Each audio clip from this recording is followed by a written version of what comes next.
नमस्कार. मास्टर रेसिपीजमध्ये सगळ्यांचं मनापासून स्वागत. परवा मी लास्ट वीकमध्ये गडचिरोलीला गेलो होतो.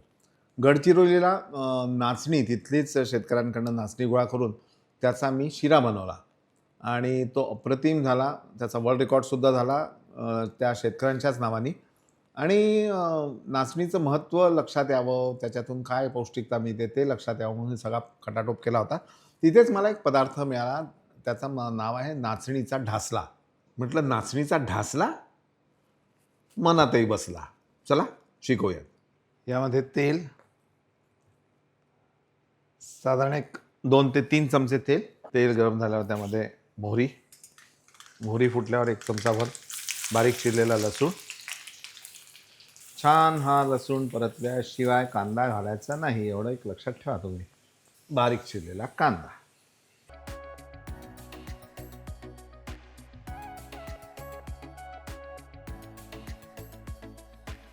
आता यामध्ये दही,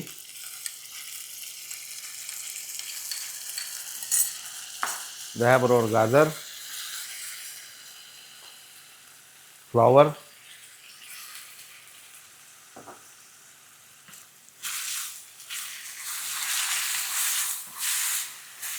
आणि यातच 3 वाट्या पाणी.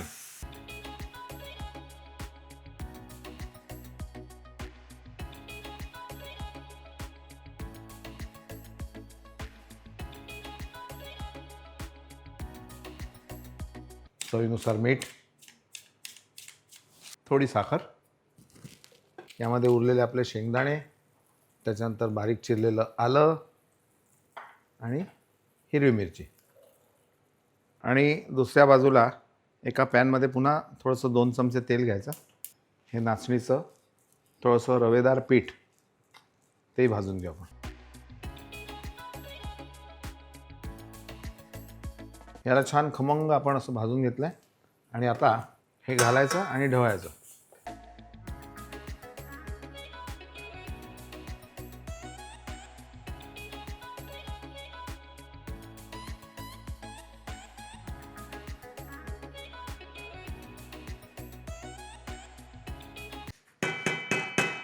ह्याला 1-2 मिनिटं आपण झाकून ठेवू. मी नेहमी विचार करतो की जगामध्ये इतके वेगवेगळे खाण्याचे पदार्थ असतात, पण आपण चाकोरीबद्ध जे आपल्याला एक सवय झाली ना तसंच जात असतो. तेच पाहायचं, तेच करायचं. त्याच्यात थोडं बाहेर जाऊन तुम्ही विचार करा की अरे हो, याचं असं होऊ शकतं. म्हणजे हे मी तुम्हालाच म्हणतो असं नाही, मी स्वतःला सुद्धा म्हणतो की आपण थोडा विचार वेगळा केला तर नवीन पदार्थ तयार होतो. आता तुम्हाला एक म्हणजे तुम्ही भारतात कुठेही जा, लग्नाचं रिसेप्शन म्हटलं तर ते स्टार्टिंगला पाणीपुरी, रगडा पॅटीज, त्याच्यानंतर आजकाल ती काय गार्लिक ब्रेड, त्याच्याबरोबर पास्ता, हे सगळं ठरलेलं असतं. आणि नंतर मग एक तवा व्हेज, त्याच्यानंतर एक पनीर, असं हे सगळं हे झालं एक बेसिक. आणि नंतर आजकाल स्टॉल्स लावण्याची सवय झालेली आहे की वेगवेगळ्या एक साऊथ इंडियन स्टॉल असतो, एक मंगोलियन स्टॉल असतो, एक जॅपनीज सुशीचा स्टॉल असतो असं. तर ठीक आहे, शेवटी जगाची रीत आहे. काय आत्मसात करायचं, काय द्यायचं हे तुमचं तुम्ही ठरवा. पण माझं म्हणणं असं असेल की तुमचं जे स्टेपल फूड आहे, स्टेपल फूड म्हणण्यापेक्षा तुमच्या भागातलं, जसं तुम्ही आपण महाराष्ट्रीयन आहात तर तुम्ही तुमच्या लग्नांमध्ये मराठी मेनू ठेवा. कारण तुमच्याकडे येणारे फक्त मराठी लोक नाही आहेत, अदर देन मराठी लोकंसुद्धा आहेत, तर त्यांना आपले मराठी पदार्थ आवडतात. ट्राय करून पहा.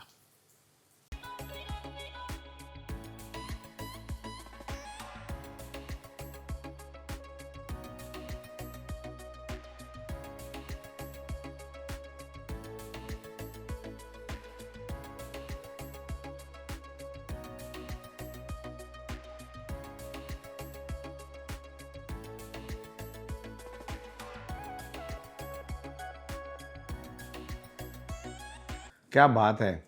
किती छान असं कलरफुल दिसतं आहे. म्हणजे हे एक तुम्ही आजकाल कॅफेमध्ये वगैरे जाता ना, तिथे अशा टाईपचे वेगवेगळे पदार्थ असतात, पौष्टिक असतात. नाचणीमध्ये बघा एकदा तुम्ही काय काय मिळतं आपल्याला.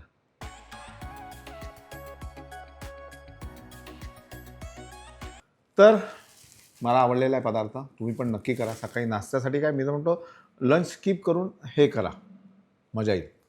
पाहता मास्टर रेसिपीज लाईक करा, सबस्क्राईब करा, शेअर करा आणि जमलं तर माझी आठवण करा. कराल?